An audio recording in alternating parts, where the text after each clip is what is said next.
नमस्कार, एक बार फिर से स्वागत है आप सभी का मेरे चैनल पे। और अभी तक हम लोग क्लास 10th की फिजिक्स पढ़ रहे थे। फिजिक्स का पहला चैप्टर जो हम लोगों ने लाइट शुरू किया था, और लाइट में हम लोगों ने दो पार्ट कर भी लिए। उसके लाइट के बारे में हम लोगों ने पढ़ा था कि लाइट आखिरकार होती क्या है।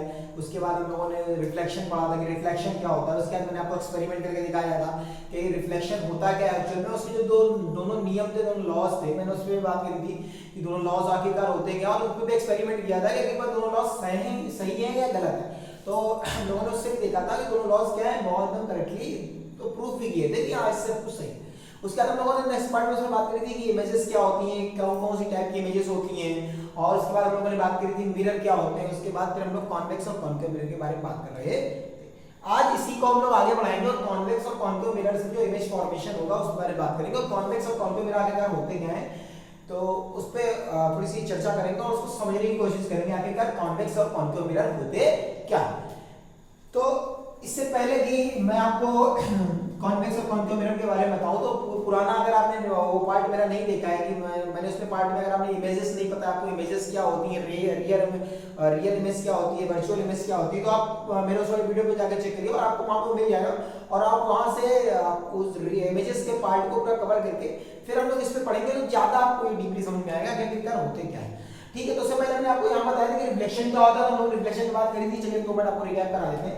रिफ्लेक्शन की बात करी थी क्या है कि जब कोई अब लाइट क्या है, कोई लाइट एक प्लेन मिरर से टकराती है, कोई भी लाइट एक प्लेन मिरर से टकराती है। तो अगर मैं मिरर की बात करता हूं तो आपके मन में सिर्फ शीशा, घर के शीशों की बात नहीं आती। मिरर बेटा वो हर एक चीज होती है जो क्या करती है, जब उस पर प्रकाश पड़ता है, लाइट पड़ता है, तो वो क्या करती है, ज्यादा से ज्यादा पार्ट लाइट का क्या कर देती है, रिफ्लेक्ट कर देती है। तो वो हर एक ऑब्जेक्ट जो ज्यादा से ज्यादा पार्ट लाइट का रिफ्लेक्ट कर सकता है, उस हर एक ऑब्जेक्ट को क्या कहते हैं, मिरर कहते हैं। जैसे इस व्हाइट बोर्ड की बात कर ले, अगर मैं यहाँ पे रख रहा हूँ तो ये मुझे दिखा रहा है कि यहाँ पे ब्लैक कलर का कोई मार्कर है रखा हुआ है, मतलब ये लाइट क्या कर रहा है, रिफ्लेक्ट कर रहा है। ये क्या है, तरीके का कहीं ना कहीं मिरर है। तो मिरर हर एक वो ऑब्जेक्ट जो, जैसे आप पानी की बात करें तो अगर आप पानी में अपना चेहरा देखते हैं, साफ पानी में आपको अपना चेहरा देखने में आ रहा है। जैसे आपने कई मूवीज में देखा होगा, कई जगहों पे देखा होगा जहाँ हम लोग पानी, पहले जमाने में शीशा वगैरह हुआ नहीं करते तो लोग पानी से अपने चेहरे देख लेते थे और पता चल जाता था। तो और तो वही, अगर पानी से रिफ्लेक्शन आ रहा है, पानी भी क्या करता है, लाइट को ज्यादातर अब्सॉर्ब नहीं करता, वो क्या करता है, रिफ्लेक्ट कर देता है। क्या कर देता है, रिफ्लेक्ट कर देता है, जिसकी वजह से हमें क्या है, कोई भी चीज नजर आती है। तो हर एक वो चीज जिसकी जो लाइट को, जब उसमें लाइट पड़ती है तो वो रिफ्लेक्ट कर देती है, वो हर एक चीज क्या है बेटा, आपकी मिरर है। इस बारे में हम लोग बात करी थी। उसके बाद हम लोगों ने बात करी थी प्लेन मिरर क्या होता है। तो हमने बोला था प्लेन मिरर क्या है, ऐसा कोई मिरर जिसका एक सरफेस क्या है बेटा, एक सरफेस क्या होता है, पॉलिश्ड होता है, और एक सरफेस क्या होता है, रिफ्लेक्टिंग सरफेस होता है।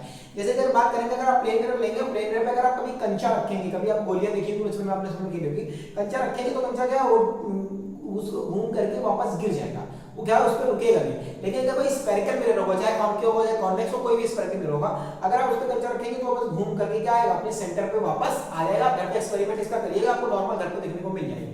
ठीक है, हम लोगों ने लॉ ऑफ रिफ्लेक्शन की बात करी थी। क्या है कि कोई इंसिडेंट रेस में टकराती है और रिफ्लेक्ट हो जाती है, इसके बीच में बनने वाला एक एंगल, इस पे एक नॉर्मल, अगर हम इस पे एक नॉर्मल ड्रॉ कर देते हैं, एक नॉर्मल ड्रॉ कर देते हैं, तो एंगल ऑफ इंसिडेंट और एंगल ऑफ रिफ्लेक्शन क्या होता है, सेम होता है। Angle I equal to angle R क्या होता है, सेम होता है। हम लोगों ने इस पर बात करी थी और बहुत इस पे एक्सपेरिमेंट भी ये करके दिखा था कि आखिरकार सही ही नहीं है। दूसरी बात क्या है, दूसरा इसका होता है कि ये तीनों चीजें, इंसिडेंट रे, नॉर्मल और रिफ्लेक्टिंग रे क्या है, एक ही पॉइंट पर पड़ती है और एक ही प्लेन पर पड़ती है, इस वजह से वो पहला लगा। ठीक है, अब हम लोगों ने इसके बाद बात करी थी रियल इमेजेस क्या होती है, वर्चुअल इमेज क्या। तो रियल इमेज हमने आपको बताया था कि जो इमेजेस स्क्रीन पर फॉर्म हो जाती है, मतलब एक पर्दे पर फॉर्म करी जा सकती है, सब क्या है, रियल इमेजेस है। वर्चुअल इमेजेस क्या है, जो इमेजेस पर्दे पर फॉर्म नहीं करी जाती वो वर्चुअल इमेजेस है। ठीक है, चलिए अब इस पे हम लोग बात कर चुके हैं, तो ज्यादा चर्चा इस पर ना करते हुए हम कुछ कॉन्केव और कॉन्वेक्स मिरर के पास आते हैं।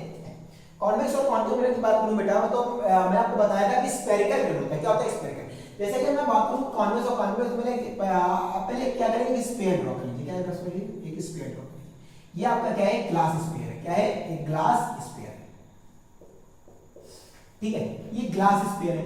क्या ये ग्लास स्फीयर है बाय चांस, और इस ग्लास स्फीयर को बेटा अगर मैं यहां से लेकर के इमेजिनरी लाइन ड्रॉ कर दूं और एक इमेजिनरी लाइन यहां से ड्रॉ कर दूं, और अगर मैं इसका क्या करूं, इसका मैं क्या करूं, पहले आप कॉन्वेक्स और कॉन्केव मिरर समझ जाएंगे। तो कॉन्वेक्स और कॉन्केव मिरर क्या होता है, मैंने उस वीडियो में आपको बताया था कि कॉन्केव मिरर क्या होता है, केव मतलब गुफा, जहां पर रिफ्लेक्टिंग पार्ट क्या है बेटा, बाहर वाला है। रिफ्लेक्टिंग पार्ट क्या है, बाहर वाला, सॉरी रिफ्लेक्टिंग पार्ट आपका अंदर वाला है, और जो आपका पेंटिंग पार्ट है वो क्या है, बाहर वाला है। जब लाइट अंदर वाले से रिफ्लेक्ट होती है, जब अंदर केव से रिफ्लेक्ट होती है, उसको क्या कहते हैं, हैं, कॉनकेव कहते हैं। और जब लाइट आउटसाइड से रिफ्लेक्ट होती है, किसी भी स्फीयर का मिरर के आउटसाइड से लाइट रिफ्लेक्ट होती है, उसको क्या कहते हैं बेटा? कॉन्वेक्स मिरर कहते हैं। तो अगर मैं इसको इस मिरर मैंने इसको ड्रॉ किया, उसके बाद अगर मैं इसका अंदर वाला पार्ट इसका मैं क्या करूं, इसका मैं अंदर वाला पार्ट क्या कर दूं, रिफ्लेक्ट कर दूं, मैं पेंट कर दूं, उसको क्या करूं, पेंट कर दूं मेरे साथ, और मैं इसका बाहर वाला पार्ट पेंट करूं। तो आप लोग कमेंट करके बताइए कि इन दोनों में से पहली बात तो कि एक सेकंड मैं इसका नाम देता हूं, इसको नाम देता हूं ए और इसको नाम देता हूं बी, इसको नाम देता हूं सी और इसको नाम देता हूं डी। इन दोनों में से आप मुझे कमेंट करके बताइएगा कि ए बी क्या कौन सा मिरर होगा और सी डी कौन सा मिरर होगा। ए बी कौन सा मिरर होगा और सी सॉरी ए बी कौन सा, हां ए बी कौन सा मिरर होगा और सी डी कौन सा मिरर होगा, कौन सा कॉन्वेक्स है और कौन सा कॉनकेव है। तो आई होप आप लोगों ने आंसर कर दिए होंगे। तो अब मैं बात कर रहा हूं अगर कॉनकेव की बात करूं, तो कॉनकेव मैंने क्या बताया, केव मतलब अंदर वाला पार्ट, कौन सा अंदर वाला पार्ट, इनमें से अंदर वाला पार्ट कौन सा है, ये, इसका मतलब इसकी क्या होगा, केव, कौन सा होगा ये।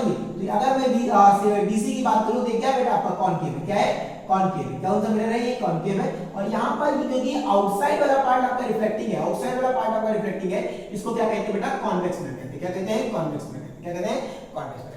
तो ठीक है, अब हमने ये दोनों की इमेज लेते हैं। अगर आपको इमेज फॉर्मेशन करना है, अगर आपको इमेज फॉर्मेशन सीखना है, इमेज फॉर्मेशन सीखने से पहले आपको कुछ टर्म्स है, कुछ इंपॉर्टेंट टर्म्स है, पहले आपको वो सीखनी पड़ेगी, तब आप इमेज फॉर्मेशन में जा सकते हैं। जैसे कुछ बहुत सारी इंपॉर्टेंट टर्म्स हैं जो आप अपने पढ़ने में मिलेंगी। अगर आपको वो आ गई तो आप जब तक अपनी लाइफ में रिफ्लेक्शन पढ़ेंगे, जब तक रिफ्लेक्शन की चीजें पढ़ेंगे, रिफ्लेक्शन की चीजें पढ़ेंगे, तब तक वो जीवन भर आपके साथ ही चलता रहेगा। ऐसा नहीं कि आप 9th में पढ़ रहे हैं तो 10th में आपको जाकर नहीं मिलेगा, 12th में आपको जाकर नहीं मिलेगा। बस ये बात आपको याद रखना है कि ये क्या है बेटा, जो अंदर वाला पार्ट, जिनका जो अंदर वाला रिफ्लेक्टिंग पार्ट होता है उसको वेव कहते हैं, और जो बाहर वाला रिफ्लेक्टिंग पार्ट होता है उसको वेव कहते हैं, कॉन्वेक्स कहते हैं। ठीक है, अगर मैं यहां बात करूं तो अगर ये स्फीयर बेटा कहीं ना कहीं इसका सेंटर होगा, क्या होगा, सेंटर होगा, क्या होगा, सेंटर होगा, क्या होगा, सेंटर होगा। तो ये बात याद रखना है कि एक बहुत इंपॉर्टेंट बात बताना चाह रहा हूं, जो आपकी जब तक आप लाइट पढ़ेंगे, जब तक आप रिफ्लेक्शन पढ़ेंगे, जब जीवन में हमेशा काम में आएगी। एक बात बहुत गौर सुनिएगा कि जब हम कॉन्वेक्स मिरर की बात करते हैं, किसकी बात कर रहे हैं बेटा, जब हम कॉन्वेक्स मिरर की बात कर रहे हैं, तो कॉन्वेक्स मिरर के लिए सेंटर क्या होता है बेटा, आगे होता है, क्या होता है, सॉरी कॉन्वेक्स मिरर के लिए सेंटर क्या होता है आपका, पीछे होता है, क्या होता है, पीछे होता है। जैसे अगर हम यहां बात करें, लाइट यहां रिफ्लेक्ट होगी, यहां पर सब कुछ होगा, इसके लिए इसका कॉन्वेक्स सेंटर क्या होगा, पीछे होगा। कॉन्वेक्स मिरर के लिए उसका सेंटर ऑफ कर्वेचर पीछे होता है, और कॉनकेव मिरर के लिए सेंटर उसका क्या होता है बेटा, आगे होता है। तो दो बातें बता ध्यान रखिएगा कि कॉन्वेक्स मिरर के लिए उसका सेंटर पीछे होता है, और कॉनकेव मिरर के लिए उसका सेंटर क्या होता है, आगे होता है। ठीक है, अब हम लोग बात कर रहे हैं, इसकी कॉन्वेक्स मिरर को कॉन्वेक्स मिरर इमेज फॉर्मेशन करने जाएंगे। तो सबसे पहले कुछ इंपॉर्टेंट टर्म्स हैं। सबसे पहले अगर बात करें तो हम लोग बात करेंगे कि आखिरकार एपर्चर क्या है। तो एपर्चर बेटा जो ए और बी की डिस्टेंस होती है, क्या होती है, ए से लेकर तो जो बी तक की आपकी दूरी है, ए से लेकर के बी तक की जो डिस्टेंस है उसको क्या कहते हैं, एपर्चर कहते हैं, क्या कहते हैं, एपर्चर कहते हैं। अब ए से लेकर बी तक की जो दूरी है उसको एपर्चर कहते हैं। आज जब आप ए से बी तक की दूरी डिस्टेंस बढ़ाते जाएंगे, बेटा क्या बढ़ाते जाएंगे, मिरर बढ़ाते जाएंगे, तो आपका रिफ्लेक्शन भी आपका ज्यादा होता जाएगा। जितना बड़ा मिरर उतना ज्यादा वो लाइट रिफ्लेक्ट करना कोशिश करेगा, जितना बड़ा मिरर उतना लाइट रिफ्लेक्ट करने की कोशिश करेगा। ठीक है, तो अब ए से बी तक की दूरी को क्या कहते हैं, एपर्चर कहते हैं। और अब उसके बाद हम लोग बात कर रहे हैं कि अगर मैं यहां पर से कोई इमेजिनरी लाइन ड्रॉ करूं, क्या करूं, एक इमेजिनरी, पहले पोल समझिए क्या होता है, पहले हम पोल समझते हैं। तो एक मिरर है, कोई भी मिरर है, कॉन्वेक्स कॉनकेव, तो उनका जो बीच का पॉइंट होता है, मिडिल पॉइंट, उसको क्या कहते हैं बेटा, पोल कहते हैं, क्या कहते हैं, पोल कहते हैं, क्या कहते हैं, पोल कहते हैं। अगर मैं एक इमेजिनरी लाइन ड्रॉ कर दूं, क्या करूं, एक इमेजिनरी लाइन ड्रॉ कर दूं जो क्या है, मैं वो क्या है, वो सेंटर ऑफ कर्वेचर और पोल से गुजरती हुई जाती है। An imaginary line was drawn from the pole and the center of curvature. That imaginary line is called principal axis. क्या कहते हैं, इसी को ही क्या कहते हैं, प्रिंसिपल एक्सिस कहते हैं। क्या कहते हैं बेटा, प्रिंसिपल एक्सिस। क्या होता है प्रिंसिपल एक्सिस, एक इमेजिनरी लाइन जो पोल से सेंटर ऑफ कर्वेचर को एक साथ मतलब एक साथ काटती है, तो क्या कहते हैं, प्रिंसिपल एक्सिस कहते हैं। क्या कहते हैं बेटा, प्रिंसिपल एक्सिस कहते हैं। अब पोल से सेंटर तक की दूरी, पोल से सेंटर, इसको सेंटर ऑफ कर्वेचर कहते हैं। सेंटर ऑफ पोल से सेंटर ऑफ कर्वेचर तक की दूरी को बेटा रेडियस ऑफ कर्वेचर कहते हैं। क्या कहते हैं बेटा, रेडियस ऑफ कर्वेचर। पोल से सेंटर ऑफ कर्वेचर की दूरी को क्या कहते हैं बेटा, रेडियस ऑफ कर्वेचर कहते हैं। ठीक सेम चीज यहां के लिए क्या जाएगी, इसको क्या कहेंगे, रेडियस ऑफ कर्वेचर कहेंगे। पोल से लेके सेंटर ऑफ कर्वेचर तक की दूरी क्या कहते हैं बेटा, रेडियस ऑफ कर्वेचर कहते हैं। ठीक है, आपको ये बात समझ में आती है। पहली बात हमने क्या बताया कि कॉन्वेक्स मिरर क्या होता है, कॉन्केव मिरर क्या होता है। दूसरी बात हम लोगों ने बात करी कि पोल क्या होता है। तीसरी बात करी कि रेडियस ऑफ कर्वेचर क्या बात करी। इसके बाद हम लोगों ने बात करी प्रिंसिपल एक्सिस क्या होती है, और चौथी बात कर रहे हैं हम लोग सेंटर ऑफ कर्वेचर कहां पे। अगर आपको ये सारे पॉइंट्स क्लियर है, अगर आपको ये सारे पॉइंट्स क्लियर है कि प्रिंसिपल एक्सिस क्या होती है, रेडियस ऑफ कर्वेचर क्या होता है, सेंटर ऑफ कर्वेचर क्या होता है, पोल क्या होता है, तो आप क्या है इमेज फॉर्मेशन करने में आपको ज्यादा दिक्कतें नहीं आएंगी। अब हम लोग आगे बढ़ते हैं इसमें, अब थोड़ा सा आगे बढ़ते हैं और एक चीज और सीखते हैं जिससे आपको बहुत लेना देना होगा, वो है बेटा फोकस और फोकल लेंथ। क्या है बेटा, फोकस और फोकल लेंथ। तो फोकस और फोकल लेंथ दोनों में पहले हम लोग बात कर रहे हैं किसकी, कॉनकेव मिरर। किसकी बात कर रहे हैं बेटा, कॉनकेव मिरर की। किसकी बात करेंगे, कॉनकेव मिरर की। किसकी बात करेंगे, कॉनकेव। कॉनकेव मिरर में क्या होता है, बाहर साइड उसकी क्या होती है, पेंटिंग होती है, और अंदर से अच्छा अगर मैं सबसे मैं जब मैं क्लास में पढ़ाता हूँ तो मेरे बहुत बच्चों का क्वेश्चन रहता है, मैं जब मैं अपनी ऑफलाइन क्लासेस में पढ़ाता हूँ तो ऑफलाइन क्लासेस में मेरे बच्चे जब मैं लाइट पढ़ाता हूँ, अभी मैं कुछ दिन पहले हमने अपने यहाँ बैचों में लाइट खत्म करी है, तो लाइट में मेरा क्वेश्चन तो बहुत रियल क्वेश्चन होता है कि सर ये बताइए कि मिरर क्या है, कितने सेंटीमीटर का है, जो इमेज बहुत अच्छी निकल के आए, मतलब जब इमेज फॉर्मेशन करें वो एकदम बढ़िया निकल के समझ में भी आए। तो मेरा कोई कहते हैं कि 3 मीटर बनाइए, 4 मीटर बनाइए। मैं हम लोगों ने जितना मैंने पढ़ाया अभी तक 2-3 साल एक्सपीरियंस में, जो हमारे टीचर्स ने हम लोगों को सिखाया है वही सिखाया जाता है कि बेटा अगर आप इसकी दूरी कह रहे हैं 6 सेंटीमीटर, कह रहे हैं 6, कितने लेना बेटा 6, आप अपने कंपास में 6 सेंटीमीटर रखिए और 6 सेंटीमीटर एकदम एग्जैक्ट मार रखिए और उसी में चाहिए उसको बिल्डिंग करवा लो। बेटा कि फोकस क्या होता है, इसके बाद हम लोगों ने अभी तक बात करी रेडियस ऑफ कर्वेचर क्या होता है, सेंटर ऑफ कर्वेचर क्या होता है, तो हम लोग बात कर रहे हैं कि आखिरकार फोकस क्या होता है। तो मैंने कहा था कि अगर आप मिरर बना रहे हैं तो बहुत क्वेश्चंस होते हैं कि सर कितने सेंटीमीटर बनाए, तो मैंने कहा है कि कितने आप 6 सेंटीमीटर का एक कंपास में आप सेट कर लीजिए, 6 सेंटीमीटर का मिरर बनाइए। इससे क्या होगा कि आपकी इमेजेस क्या है बहुत अच्छी आएगी और आपको इमेज फॉर्मेशन में कोई भी प्रॉब्लम नहीं आएगी और आपका जो फिगर्स बनेंगे वो बहुत अच्छे बनेंगे और डेरिवेशन में आपको अच्छी से हो जाए। ठीक है, अब मैं बात करूंगा फोकस क्या होता है बेटा। जैसे ये मैंने कौन सा मिरर बनाया, ये मिरर कौन सा हो गया, कॉनकेव मिरर है, क्योंकि इसका बाहर साइड क्या रिफ्लेक्टिंग है और अंदर साइड क्या है, सॉरी अंदर साइड रिफ्लेक्टिंग है और बाहर साइड क्या है आपका मैंने पेंट कर दिया। ठीक है, अगर मैं इसकी बात करूं तो एक मैंने प्रिंसिपल एक्सिस बनाया। प्रिंसिपल एक्सिस क्या होती है, centre of curvature, centre of curvature और पोल से गुजरती हुई जाती है। प्रिंसिपल एक्सिस क्या है कि सेंटर ऑफ कर्वेचर और पोल से एक इमेजिनरी लाइन है जो सेंटर ऑफ कर्वेचर और पोल को काटती है, उसको हम लोग प्रिंसिपल एक्सिस कहते हैं। हम लोगों ने बात कर चुकी है इस बारे में। अगर मैं इस सेंटर ऑफ कर्वेचर से कोई पैरेलल लाइंस क्या करूं बेटा, कोई पैरेलल लाइंस डालूं, क्या करूं पैरेलल लाइंस डालूं, तो आप देखेंगे कि पैरेलल लाइंस रिफ्लेक्ट होकर के ये सारी की सारी पैरेलल लाइन रिफ्लेक्ट होकर के बेटा एक पॉइंट पर आकर मिलेंगी। कहां मिलेंगी, एक पॉइंट पर आकर के मिलेंगी। इसी पॉइंट को बेटा हम लोग क्या कहते हैं, फोकस कहते हैं। क्या कहते हैं, फोकस कहते हैं। मैंने क्या बोला, इस सारी अगर मैं सेंटर ऑफ कर्वेचर से प्रिंसिपल एक्सिस के पैरेलल लाइंस डालूं, क्या करूं मैं प्रिंसिपल एक्सिस से कोई पैरेलल लाइंस डालूं तो वो सारी लाइंस क्या होंगी, रिफ्लेक्ट होकर के एक पॉइंट पर आकर के मिलेंगी, उसको हम लोग क्या कहेंगे, फोकस कहेंगे। और फोकस से पोल तक की दूरी को ही हम लोग फोकल लेंथ कहते हैं। क्या कहते हैं, फोकस से पोल तक की दूरी को बेटा हम लोग क्या कहते हैं, फोकल लेंथ कहते हैं। तो आई होप आपको ये सारे टर्म्स क्लियर होंगे। सेंटर ऑफ कर्वेचर भी क्लियर होगा, सेंटर ऑफ कर्वेचर क्या होता है, पोल क्या होता है, प्रिंसिपल एक्सिस क्या होता है, रेडियस ऑफ कर्वेचर क्या होती है, तो ये सारे अगर आपको पॉइंट्स क्लियर हैं। और एक बात और, अगर आप ध्यान से देखेंगे, जब आप ध्यान से पढ़ेंगे या आप अभी 10th में है तो 10th में पढ़ने के बाद तो अगर आप देखेंगे तो आपकी जो फोकस होता है बेटा, जब आप फोकस देखेंगे तो क्या होता है, डबल होता है रेडियस का। क्या होता है, डबल होता है रेडियस का। क्या होता है, डबल होता है, सॉरी अगर आप देखेंगे ध्यान से तो रेडियस क्या है आपकी, वो डबल होती है फोकल लेंथ की। क्या होती है, डबल होती है। लेकिन जब आप 12th में ये चीज जाएंगे, 12th में ये चीज जाने सीखेंगे, जब आप वहां में आपको प्रैक्टिस पढ़ाऊंगा तो आपको पता लगेगा कि एक्चुअल में दोनों बराबर नहीं होते, अप्रॉक्सिमेटली बराबर होते हैं। कैसे होते हैं, अप्रॉक्सिमेटली बराबर होते हैं, मतलब लगभग बराबर होते हैं, लेकिन एक्चुअल में पूरा बराबर नहीं होते। तो 12th में फिजिक्स में जब आपको पढ़ाएंगे तो हम लोग आपको बताएंगे, लेकिन अभी आप लोग 10th में तो आप लोग ये सीखिए कि रेडियस आपका भी काम भी चल जाएगा। रेडियस क्या है, वो फोकस के क्या होती है, बराबर होती है। मैं आप फोकस लिखना चाहूं तो फोकस क्या लिखना, तो रेडियस बाय, ठीक है। तो अगर रेडियस ऑफ कर्वेचर को उसको हाफ कर देंगे तो हमारा क्या हो जाएगी, फोकल लेंथ निकल के आ जाएगी। क्या निकल के आ जाएगी, फोकल लेंथ निकल के आ जाएगी। आना बोले, ठीक है।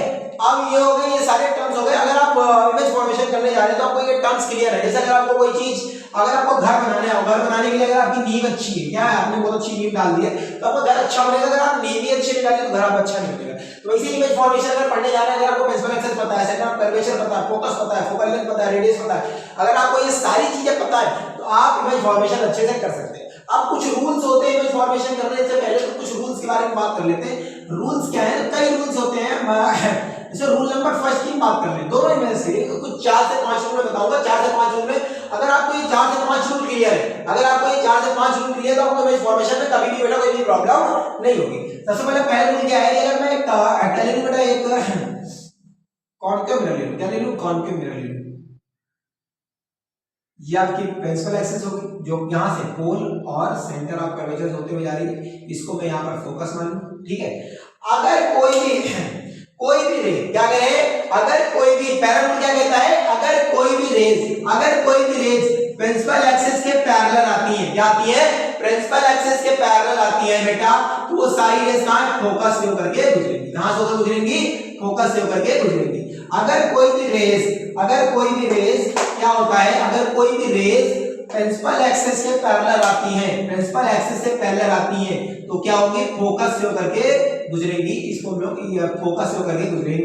पहला क्या है कि कोई भी रेज अगर वो प्रिंसिपल एक्सिस के पैरेलल आती है तो फोकस से होकर गुजरेगी। सर कॉन्वेक्स मिरर में समझ में आता है, कॉन्वेक्स मिरर में क्या है, सेंटर ऑफ कर्वेचर आपका पीछे, क्या है, सेंटर ऑफ कर्वेचर आपका क्या है बेटा, पीछे है, सेंटर ऑफ कर्वेचर कहां है आपका, पीछे, यहां पर से सेंटर ऑफ कर्वेचर हो गया, ये आपका फोकस हो गया और कहीं ना कहीं आपका पोल हो गया। तो यहां पर से अगर कोई रेस पैरेलल आती है, क्या आती है, कोई रेस पैरेलल आती है, तो आपको ऐसा महसूस होगा कि कहीं ना कहीं इस लाइन को मिलाऊं, कहीं ना कहीं मैं इस लाइन को अगर मिलाऊं तो ये क्या हो जाएंगी, ये क्या हो जाएंगी, ऐसा लगेगा कि ये फोकस पे आकर के मिल रही है, और एक फोकस पे आकर के मिल रही है तो क्या हो जाती है बेटा, ये डिफ्लेक्ट हो जाती है, क्या जाती है, डिफ्लेक्ट हो जाती है। अब हम लोग इस पे बात करेंगे और जब इसका हम सेकंड रूल पढ़ेंगे तो भी सेम रूल ही दिखेगा आपको, ठीक है। तो पहले रूल क्या बताया, अगर कोई भी रेज प्रिंसिपल एक्सिस के पैरेलल आती है, प्रिंसिपल एक्सिस के पैरेलल आती है, तो वो फोकस पे आकर के वापस टकरा करके फोकस पे आकर के गिरती है। सेकंड रूल की अगर हम बात कर ले, रूल नंबर सेकंड की बात करें, दोनों मिनट के लिए अगर आपको ये क्लियर है तो आपको इमेज फॉर्मेशन करने में कोई दिक्कत नहीं आएगी। 5-7 मिनट का टॉपिक होता है, बहुत बड़ी बात नहीं, लेकिन सीखना बहुत जरूरी है। पहले सेकंड रूल नंबर सेकंड क्या कहता है, अगर मैं इसी मिरर को ड्रॉ करूं, किस मिरर को, कॉनकेव मिरर को, किस मिरर को, कॉनकेव मिरर को, ये आपकी प्रिंसिपल एक्सिस होगी, ये आपका पोल हो गया, ये आपका सेंटर ऑफ कर्वेचर हो गया और ये आपका फोकस हो गया।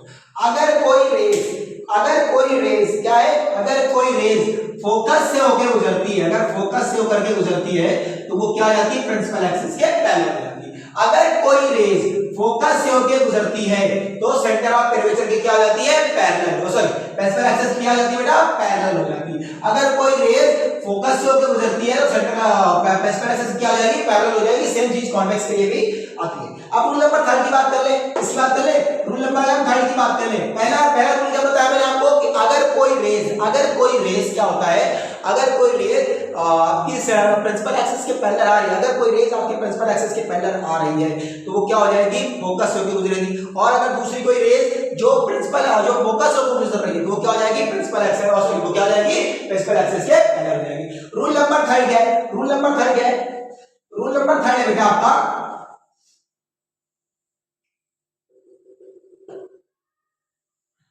पोल, सेंटर ऑफ कर्वेचर और आपका फोकस। अगर कोई रेस सेंटर ऑफ कर्वेचर से होकर गुजरती है, कहां से होकर गुजरती है, सेंटर ऑफ कर्वेचर से होकर गुजरती है, सेंटर ऑफ कर्वेचर से होकर गुजरती है, तो जैसे वो सेंटर ऑफ कर्वेचर से जाएगी वैसे ही सेम टू सेम रिफ्लेक्ट हो जाएगी। इस पर मैं आपको एक्सपेरिमेंट कराऊंगा अभी। अगर कोई रेस सेंटर ऑफ कर्वेचर से जाती है तो वही सेम पाथ वापस कर लेती है। अगर कोई रेस सेंटर ऑफ कर्वेचर से गुजरती है तो वही सेम वो सेंटर ऑफ कर्वेचर से होकर ही वापस रिफ्लेक्ट होकर के सेंटर ऑफ कर्वेचर पे ही आती है। अब ये 3 रूल हो गए। एक जो एक बहुत इंपॉर्टेंट रूल है, जब मैं अगर आपको इमेज फॉर्मेशन पढ़ाऊंगा तो सबसे ज्यादा यूज बहुत जगह यूज होगा। सेकंड और लास्ट रूल क्या है, लास्ट रूल क्या है, अगर आपकी रेस क्या है, अगर आपकी सेंटर ये फोकस और ये पोल, अगर आपकी रेस क्या है, अगर आपकी रेस पोल पर गिरती है बेटा, किस पे गिरती है, पोल पर गिरती है, किस पे गिरती है, फिर से मैं कर रहा हूं, अगर वो रेस क्या है, पोल पर गिरती है तो जिस एंगल से वो गिर रही है सेम एंगल से रिफ्लेक्ट हो जाएगी, सेम एंगल से क्या हो जाएगी, रिफ्लेक्ट हो जाएगी। अगर वो कोई रेस उस पे गिर रही है तो सेम एंगल से क्या हो जाएगी बेटा, इसे अगर यहाँ पर वो 30 डिग्री से गिर रही है तो 30 डिग्री से क्या हो जाएगी, रिफ्लेक्ट हो जाएगी। क्या हो जाएगी, 30 डिग्री से क्या हो जाएगी, रिफ्लेक्ट हो जाएगी। मतलब क्या है, एंगल आई और एंगल आर यहाँ पर से दोनों का क्या होना चाहिए, सेम होगा एग्जैक्टली। आई होप आपको ये चारों जो रूल मैंने बताया चारों रूल क्लियर होंगे। अब हम लोग पढ़ने जा रहे हैं इमेज फॉर्मेशन। क्या पढ़ने जा रहे हैं बेटा? Image formation. अच्छा, ये पढ़ाई तो मैंने आपको इसलिए पढ़ाई बेटा कि जब भी आप कभी भी, जैसे अगर मैं आपको कहूंगा आप लोगों में से बहुत लोगों को जैसे बाय द चांस कोई नई डिश है, क्या है, कोई नई डिश है और आपको बाय चांस वो डिश पसंद नहीं, जैसे अगर आपको बहुत लोग साउथ इंडिया के होंगे, बाय चांस किसी को इडली डोसा की इडली सांभर नहीं पसंद है, तो अगर मैं इडली सांभर अगर नहीं पसंद है तो अगर आपको पहली बार इडली सांभर खिलाऊंगा तो नॉर्मल इडली और नॉर्मल एक सांभर खिलाऊंगा, ताकि आप ऐसा नहीं मैं उसमें पहले आपको ड्राई इडली या वो और कोई भी चीज की जो स्पेशल टाइप की बनाई जाती है पहले वो खिलाऊं, पता है आपको वो पसंद ही ना है तो आपका क्या है और सब चीजें ट्राई करने से मन ही उठ जाए। इसी चक्कर में मैंने आपको पहले ये क्या बताया है कि पहले ये सारे रूल बताए कि जब आप इमेज फॉर्मेशन करने जा रहे हैं, क्या करने जा रहे हैं, जब आप इमेज फॉर्मेशन आप करने जा रहे हैं, इमेज फॉर्मेशन करने से पहले अगर आपको ये सारी चीजें क्लियर है तो आपको इमेज फॉर्मेशन करने में कोई प्रॉब्लम नहीं आएगी। अब इमेज फॉर्मेशन करने जा रहे हैं इसके लिए बेटा पहले करेंगे कॉन्केव इमेज, इसके लिए करेंगे इमेज फॉर्मेशन, इसके लिए करेंगे पहले कॉन्केव के लिए करेंगे image formation for concave mirror. अगर मैंने अभी आपको बताऊं तो कॉन्केव मिरर को बेटा कन्वर्जिंग मिरर भी कहते हैं। क्या कहते हैं? कन्वर्जिंग। देखिए लाइट को कन्वर्ट कर रहा है, मैंने बताया जब यहां पर से फोकस बहुत सारी रेज यहां पर से पैरेलल जा रही है तो क्या हो रही थी, कन्वर्ज होकर के ये क्या करती मिल रही, इसको क्या कहते हैं? कन्वर्जिंग मिरर भी कहते हैं। क्या करते हैं? कन्वर्जिंग मिरर करते हैं। वैसे कन्वेक्स मिरर क्या होता है आपका? डाइवर्जिंग मिरर होता है। क्या होता है? डाइवर्जिंग मिरर होता है। ठीक है, इमेज फॉर्मेशन में बेटा कुल मिला के 6 फॉर्मेशन होती है, क्योंकि 6। सबसे पहले हम बात करेंगे थर्ड वाले की, क्योंकि थर्ड वाला बहुत इंपॉर्टेंट है आपका, है तो सारे इंपॉर्टेंट लेकिन थर्ड वाले से बात करूंगा। अभी मैं आपको बताऊंगा थर्ड वाले की मैं बात करूंगा। थर्ड वाले की बात करेंगे जब आपकी इमेज क्या हो बेटा, जब आपकी इमेज कहां रखी हो, बिटवीन रखी हो बेटा, कहां रखी हो, बिटवीन रखी हो focus and centre of curvature की। कहां रखी हो? जब रखी हो आपकी फोकस और सेंटर ऑफ कर्वेचर के बीच में, जब आपकी इमेज रखी हुई है, कहां रखी हुई है, आपका ऑब्जेक्ट कहां रखा हुआ है, फोकस और सेंटर ऑफ कर्वेचर के बीच में रखा हुआ है, तब आपकी इमेज कहां पर बनेगी इस बारे में हम लोग चर्चा करेंगे। चलिए ठीक है, चलिए अब हम लोग बात करें, मैंने आपको कॉन्केव मिरर की बात की, तो कॉन्केव मिरर आप कैसे बनाएंगे, फिर से ऐसे बनाइए आपने कॉन्केव मिरर। ठीक है, अब कॉन्केव मिरर आपने बना लिया, ये क्या है? प्रिंसिपल एक्सिस है। क्या है बेटा? प्रिंसिपल एक्सिस है। क्या है बेटा? प्रिंसिपल एक्सिस है। ये आपका क्या है? सेंटर ऑफ कर्वेचर है। ये आपका फोकस हो गया और ये आपका गोल हो गया। ठीक, मैंने क्या बोला है कि between focus and centre of curvature मैंने जैसे हमने ऑब्जेक्ट यहां रखा है। ऑब्जेक्ट कितना बड़ा रखना है सर? तो ऑब्जेक्ट कहते हैं 1 से 1.5 मीटर रखो। 1 से 1.5 मीटर इसलिए क्योंकि जब आप टॉप की फिजिक्स पढ़ेंगे तो आपको इससे वहां पे रीजन बताऊंगा कि 1 से 1.5 मीटर में अच्छा ऑब्जेक्ट बनता है, पहली बात तो। और दूसरी बात ये है कि उसकी इमेज बहुत अच्छी है, क्योंकि ज्यादा बड़ा ऑब्जेक्ट ले लेंगे तो पता लगे मिरर के बाहर चला जाएगा, रिफ्लेक्शन होकर के कोई बात नहीं। चलिए अब हम लोग बात कर रहे हैं कि जब भी कोई रेज क्या आएगी बेटा, जब भी कोई रेज प्रिंसिपल एक्सिस के पैरेलल आएंगी, क्या आएंगी? प्रिंसिपल एक्सिस के पैरेलल आएंगी। मैंने आपको सबसे पहले बात बताई, अगर मैं इस ऑब्जेक्ट का नाम दे दूं, क्या नाम दे दूं बेटा? ए नाम दे दूं और इसका नाम दे दूं बी। अगर कोई रेज प्रिंसिपल एक्सिस के पैरेलल आएंगी तो क्या हो जाएंगी? रिफ्लेक्ट होकर के फोकस होकर गुजरेंगी। हां ना बोल भाई, प्रिंसिपल एक्सिस से फोकस होकर गुजरेंगी। ठीक है, हां ना बोल। ठीक, और अगर कोई रेज क्या है, और अगर कोई रेज बेटा फोकस से होकर गुजरती है तो क्या हो जाती है? प्रिंसिपल एक्सिस के पैरेलल आती है। क्या हो जाती है बेटा? अगर कोई रेज एक सेकंड, अगर कोई रेज प्रिंसिपल एक्सिस और फोकस से होकर गुजरती है तो क्या हो जाती है? प्रिंसिपल एक्सिस के पैरेलल हो जाती है। एक सेकंड, गलत बन रहा है बेटा, एक सेकंड, आप स्केल से बनाइएगा, हम लोग इसे नॉर्मल बना देते हैं हाथों से। तो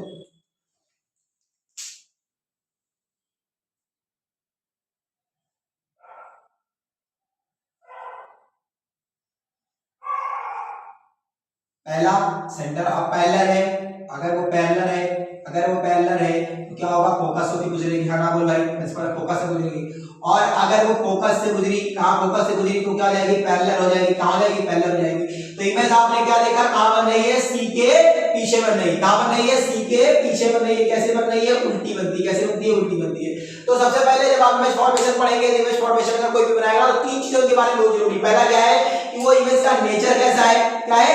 नेचर कैसा है। दूसरा क्या, उसकी प्लेस कहां पे, वो कहां पे फॉर्म हो रहा है, इमेज कहां पे फॉर्म हो रही है। तीसरा क्या, उसका साइज कैसा है। अगर मैं आपसे बेटा यहां पे बात करूं, यहां पे अगर मैं आपसे बात करूं, क्या बात करूं कि अगर यहां पे बात करें ये जो इमेज फॉर्म हो रही है वो कहां पे फॉर्म हो रही है, इसका प्लेस क्या है, तो हम लोग लिखेंगे बियॉन्ड द सी। मतलब सी के पीछे फॉर्म हो रही है। कहां पे फॉर्म हो रही है? बियॉन्ड द सी, मतलब सेंटर ऑफ कर्वेचर के पीछे फॉर्म हो रही है। दूसरी चीज इसका क्या नेचर है, बात करें तो नेचर क्या है, रियल आ रहा है, क्योंकि रियल कैसी, ये वास्तविक में फॉर्म हो रही है, मतलब ये वास्तविक, हमने कोई इमेजिनरी लाइन नहीं ड्रॉ करी है, सारी लाइंस क्या है, वास्तविक में आ रही है, ये कैसी है, रियल। और अगर ये रियल है और उल्टी दिख रही है, हमको कैसी दिख रही है, इन्वर्टेड है, तो रियल और इन्वर्टेड हो जाएगी, कैसी जाएगी, रियल और इन्वर्टेड हो जाएगी। और अगर हम साइज बात करें, साइज की बात करें तो क्या होगी, मैग्नीफाइड होगी, कैसी होगी, मैग्नीफाइड होगी। आपको ये रियल जो आपका ऑब्जेक्ट था उससे बड़ी दिखेगी, कैसे दिखेगी, रियल ऑब्जेक्ट से क्या दिखेगी, बड़ी दिखेगी। तो पहला पॉइंट क्या है, जब ऑब्जेक्ट फोकस और सेंटर ऑफ कर्वेचर के बीच में रखा हुआ है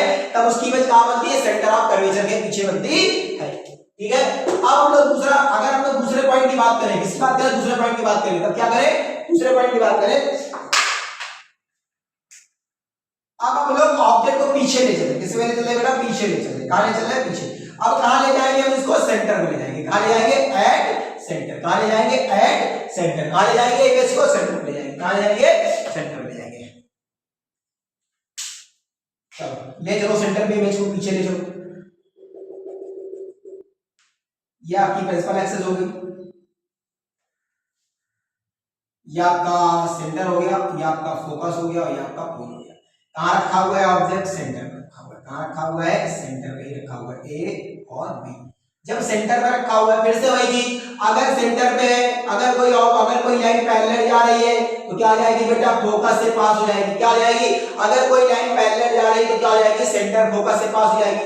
और अगर फोकस से जा रही है तो क्या हो जाएगी, क्या हो जाएगी, अगर फोकस से जा रही है तो मैंने आपको पहले बताया था, अगर कोई लाइन फोकस से होकर गुजरते हुए जा रही है तो क्या हो जाएगी, वापस रिफ्लेक्ट हो जाएगी और सेम वापस पैरेलल हो जाएगी प्रिंसिपल एक्सिस के। पहला क्या, कि अगर प्रिंसिपल एक्सिस के पैरेलल जा रही है तो फोकस होकर गुजरेगी। दूसरा क्या, अगर हमने दूसरी रेखा यहां पर डाली और फोकस होकर गुजरी तो क्या हो जाएगी, पैरेलल हो जाएगी। आप देखेंगे, क्या देखेंगे, आप देखेंगे कि जहां पर एक ऑब्जेक्ट था वहीं पर आपकी इमेज भी फॉर्म हो रही है, जहां पर ऑब्जेक्ट था वहीं पर आपकी इमेज भी फॉर्म हो रही है। इसका नेचर अगर मैं लिखना चाहूं तो नेचर क्या होगा बेटा, रियल होगा कि वास्तविक में फॉर्म हो रही है, और दूसरा क्या, इन्वर्टेड होगा, कैसी होगी, इन्वर्टेड होगी। दूसरा क्या, प्लेस क्या है, तो सेम प्लेस क्या है, एट सी, ये भी सी पे फॉर्म होगी।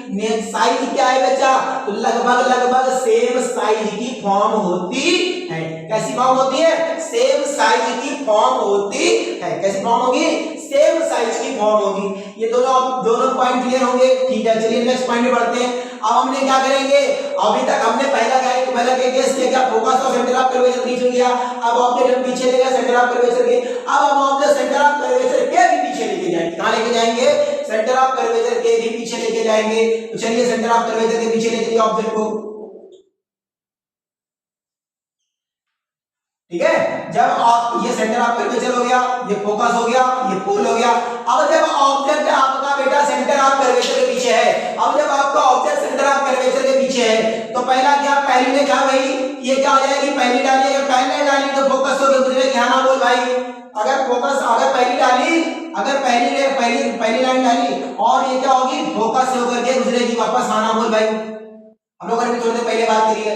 दूसरी क्या है, आप कोई भी डाल लो, आप दोनों तीनों रूल में से आप कोई भी रूल लगा लीजिए, कोई भी प्रॉब्लम नहीं बचती है। आप उन तीनों रूलों में से कोई भी एक रूल लगा लीजिए, उससे कोई भी प्रॉब्लम फंसेगी नहीं। क्या डालेंगे दूसरा, जब ये सेंटर ऑफ, जब ये फोकस से होकर गुजरेगी तो क्या हो जाएगी बेटा, क्या हो जाएगी, पैरेलल हो जाएगी, क्या हो जाएगी, पैरेलल हो जाएगी। और अगर रे आपकी क्या हो जाती है, पैरेलल हो जाती है, क्या हो जाती है, पैरेलल हो जाती है, कैसे जाती है, पैरेलल हो जाएगी। देखो पैरेलल हो गई, ये कहां मिल रही है, फोकस और सेंटर ऑफ कर्वेचर के बीच में मिल रही है। कहां मिल रही है बेटा, फोकस और सेंटर ऑफ कर्वेचर के बीच में मिल रही है। तो आपकी जो इमेज होगी वो क्या फॉर्म होगी, यहीं पर फॉर्म होगी, आना बोल भाई, क्या फॉर्म होगी, यहीं पर फॉर्म होगी। और कैसी दिख रही है, छोटी दिख रही है, कैसी दिख रही है, छोटी दिख रही है।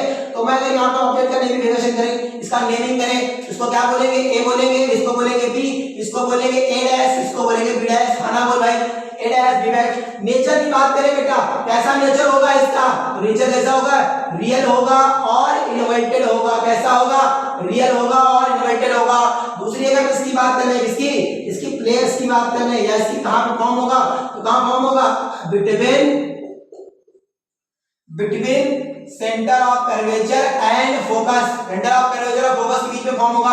अगर ऑब्जेक्ट और पीछे लेते जाएंगे तो ये क्या होगा, या तो यहाँ फॉर्म हो जाएगा इतना फॉर्म को, लेकिन बेटा फॉर्म इस सेंटर ऑफ कर्वेचर और फोकस के बीच में ही होगा। चाहे अगर आप ऑब्जेक्ट यहाँ रख ले, चाहे यहाँ रख ले, चाहे कहीं भी रख ले, लेकिन फॉर्म यहीं पर होगा और धीरे धीरे इमेज क्या होती जाएगी, छोटी हो जाएगी। क्या हो जाएगी, डिमिनिश्ड हो जाएगी। क्या हो जाएगी, डिमिनिश्ड हो जाएगी, छोटी हो जाएगी। आई होप ये क्लियर होगा। पहले क्या रखा, सेंटर ऑफ कर्वेचर की ऑब्जेक्ट को पहली लाइन फोकस से पास, जब पहले प्रिंसिपल एक्सिस के पास हुई, प्रिंसिपल एक्सिस से पहले हुई तो क्या होगा, फोकस होकर गुजरेगी, और जब फोकस होकर गुजर रही थी तो प्रिंसिपल एक्सिस से पहले रह जाएगी। दोनों एक पॉइंट पे जाकर के मिल गए। इमेज कैसी फॉर्म हुई, इनवर्टेड फॉर्म हुई। कैसी फॉर्म हुई, इनवर्टेड फॉर्म हुई। कैसी फॉर्म हुई, उल्टी फॉर्म होती है। ठीक है, चलिए अब हम लोग बात कर रहे हैं कि जब इमेज कहां है बेटा, पहली बात अब हम लोग रखेंगे इसको फोकस पे। अब वापस आगे चल रहे, कहां चल रहे हैं, आगे चल रहे। पहले कहां रखेंगे, एट फोकस रखेंगे बेटा। कहां रखेंगे, एट फोकस, एट फोकस। चलिए आप यहीं पर वीडियो को स्टॉप करिए और एट फोकस का आप अपने मन से एक बार कोशिश करके देखिए कि कहां पर आखिरकार इसकी इमेज बन रही है, कहां पर आखिरकार इसकी इमेज बन रही है। चलिए हम लोग रखते हैं पहले फोकस पे। कहां रखते हैं, फोकस पे।